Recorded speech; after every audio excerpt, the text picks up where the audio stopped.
Hey guys, welcome back to the channel, and for those who are new, my name's Darren and I create trail, ultra and fell running content every week. We've got a full review today for you of the VJ Spark. I've now knocked up over 100 miles in the shoe, in training, racing, on woodland trails, wet rock and even fell running, so this will be an in-depth review. Quick disclaimer out of the way first, I did receive these shoes for the purpose of testing, but I have nothing to gain from sugarcoating the review. This is just going to be my honest thoughts on the VJ Spark.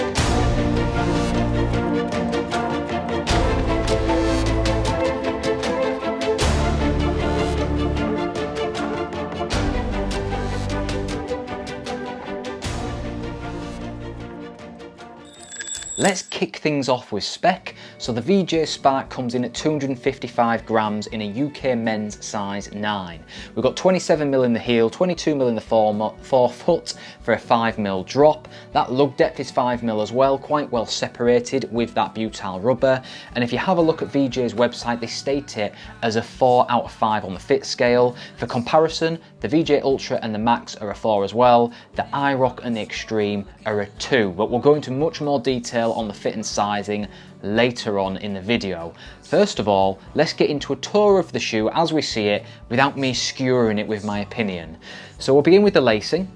You get quite a lot of length there. There's also 2 eyelet holes at the top, so you can do a successful runner's knot. It's pulled in by this plastic fit lock system, which VJ claim is meant to hug the arch for a more precise fit. The tongue is not massively padded, but it is semi-gusseted. Some of VJ's other shoes aren't, so that's a big bonus. It stops it moving around. Going into the heel and around the anklet area, it's not massively padded, to be honest, but the heel does recede in on itself, so that should give you a good heel lock. Pressing down on the heel, it's not made of plastic, so it's not massively rigid. For me, that's probably a bonus. And then going into the upper itself, unlike some of VJ's other shoes, this isn't made of Kevlar. It's a mix of nylon and CDP, which is a type of polyester. Still very breathable, seems to be very durable, and it's got these overlays mixed in, so around the toe bumper that should protect against rocks, which wraps around to the side of the shoe and also the heel as well. Then going into the midsole, I think this is similar to the Max. It seems to be very dense, responsive, quite a minimalist feel. It's certainly not soft, that's for definite. You've got quite a lot of room in that toe box, whereas the actual middle arch of the foot is quite precision fit, as is the heel. This is quite comparable, I would say, to the Salomon S-Lab range, the Sense range, but maybe a little bit wider. Moving on to the outsole, the lug depth, as we mentioned, is 5mm, and as you can see there, they're quite versatile, quite well separated apart, and the material is butyl rubber on the main part where the lugs are, but it seems to be stuck on with sections of the midsole. Now, unlike the Ultra, where the lugs were just literally stuck onto the shoe, this is almost a full piece, more like the Max, so we shouldn't be seeing those issues that some saw with the Ultra, where the lugs started coming away. They're very sticky, and VJ do claim their outsole to be the best grip on the planet. Right, now let's move on to my experience with the shoe and the actual testing. I must have been wrong,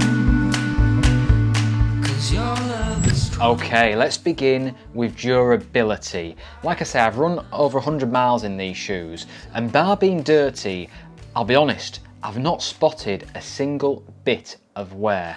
The upper is just as it was on day one, and the outsole itself, I've not noticed any of the lugs starting to fade or lose their depth at all. And actually, it's still even got its stickiness, which is a bit of a surprise. Like I mentioned at the start, I've raced in these in a fell race, I've been on forest trails, I've been on wet rock, and most of my midweek runs incorporate at least 15 to 20% of running on tarmac. Now, that's definitely not recommended for this outsole because it's like sandpaper, it will rub it away over time, so stay away from tarmac where you can, but it's not had a massively adverse effect over a short amount of time for me. The midsole itself isn't losing any of its cushioning yet, so in terms of durability, absolutely spot on, cannot have a complaint with that. Let's move on to ride and stability. So the midsole itself is, like I mentioned, dense, it's quite hard, you can definitely feel the ground below your feet, but it's a real fun poppy ride. It doesn't give you an awful lot back, there's no carbon plate in there, there's no technology on that side, it's more about ground feel and giving you the protection to run without feeling like you have a shoe on, very much like the S-Lab Sense series. It's certainly not highly cushioned, so taking the shoe above the half marathon distance and towards the marathon may not be advisable. Like I say, I got up to 12 miles in it and I was starting to feel my calves a little bit at that point, but we're kind of moving on to comfort here, so let's get back on track. The Fitlock system works very well in pulling around the arch. It fastens in at these eyelet holes here, and as long as you cinch the lacing up from bottom all the way to top, you get a very precise lockdown, which is helped very much by this heel counter which pulls up towards your Achilles. Moving on to fit and comfort.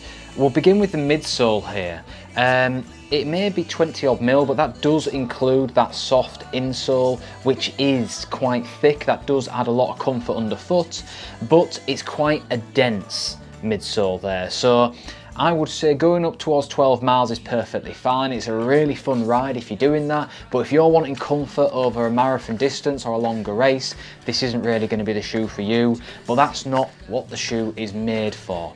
It's made to be a precision fit while offering quite a lot of room in the toe box and being comfortable, and that's precisely what it does. For me personally, I had to get an 8.5 and a size 9. That's because I got one foot bigger than the other. In the 9, it was a little bit too big for me. So while I could have the insole in, I did find that it slipped a little bit around the heel, which caused a tiny bit of rubbing on my Achilles. This wasn't a problem. I still really enjoy running in the shoe, but then when I get down to the size 8.5 on my right foot, it's a little bit too small, and it leads to the front of the shoe being a bit too low down and pressing on my toes. So I had to take this thick insole out. Let me just get this out so I can show you. So that's the insole. As you can see, it's quite a thick material. I had to take that out and put my own thinner insole in. I then found the fit to be perfect in an 8.5. The only problem is I lost some of the cushioning from the shoe, and I think that's why when I got up to the 12-mile distance, I started to get dead calves. The Toebox is fantastic though. It's a bit wider than like your S-Lab Sense series, very comparable to a Scott Supertrac RC. So the Toebox is a big thumbs up for me, and I really do like how the middle actually becomes more precision fit, and so does the heel, because I like to have room in the toe box but don't feel like my foot is sloshing around. VJ claim this is to be the perfect fit, and I think they're kind of onto something with that. It'll just depend on how your foot gets on with the shoe. In terms of the cushioning around the anklet and the heel area, yes, it is quite limited, but I've not really had any issues with rubbing at all. Likewise, with the tongue, no rubbing there, and the fact that it's gusseted means that that doesn't move around, leading to these rubbing around the top of your foot. So yeah, on the comfort and the fit side of things, certainly a thumbs up from me. That takes us nicely into the sizing. There's some quite important points on this. I am generally a size 8.5 in all my trail running shoes. Like I say, I had to get an 8.5 and a UK 9 in the VJ Spark. I was just between sizes unfortunately, so both didn't quite work for me perfectly, but I actually enjoy wearing both shoes for different things. I wear the 9 for when I'm training. I want a little bit more comfort and not as a restricted fit, whereas I wear my 8.5 when I'm racing and when I'm doing slightly shorter distances, so I can actually take the VJ's original insole out of the shoe, put my own in, and that way it lowers my foot a bit more to the ground. So I'd highly recommend you buy from somewhere with a good returns policy so that you can try a couple of sizes out just in case. VJ's advice though is to size true to size, and they claim that no one else has had similar issues to me, which to be honest, I'm not surprised about. I just have really weird feet. Moving on to grip, and I'm going to go straight in and say it is the best grip on the planet. I do agree with VJ on that. I've never used a manufacturer that can do so well on wet rock. Even Innov 8, who do exceptionally well in the mud, struggle on that side. VJ's butyl rubber is probably the only grip on the market that can handle it. It's sticky as hell. The lug depth on the VJ Spark, like we mentioned, is 5mm. You are going to struggle if you're in deep sloshy mud, but I've been out in plenty of scenarios where it's wet and some surface mud, absolutely no issues on that. And even when it is deeper mud, you're not going to fall over, you might just lose a little bit of the grip on the bottom. It's perfect for forest trails. I did a fell race in it when it was in slightly drier conditions, and I felt really secure with my footing on that as well. So it's definitely a mixed terrain, versatile shoe. Just don't be expecting to take it onto some really muddy fell courses, and keep away from tarmac and road running where you can. That way you'll preserve the lifespan of the outsole.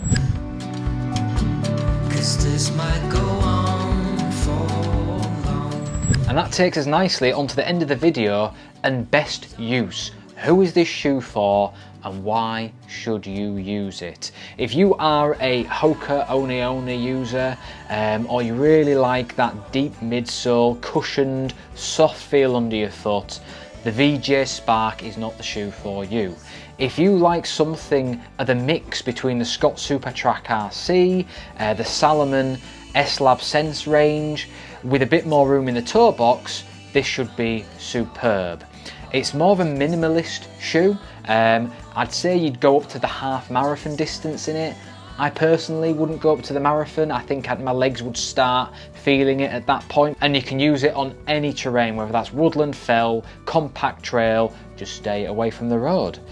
Right guys, that about sums up my thoughts and feelings for the shoe. Really happy with the VJ Spark, as you can tell from this full review. I've used it loads. I've got way over 100 miles in both pairs of shoes now, and it's become my go-to shoe of choice over autumn and winter training. Every time I'm not sure what shoe to go for, and it's maybe not a long distance run, I reach for the VJ Spark. It's just such a fun shoe to run in. If you guys got any questions at all, hit me down in the comments. More than happy to explain anything that I may have not covered in the full review. And if you enjoy this sort of content, or you like watching race day videos, training videos, hit the subscribe button and follow along for the journey. I'll catch you all with the next one. See you later.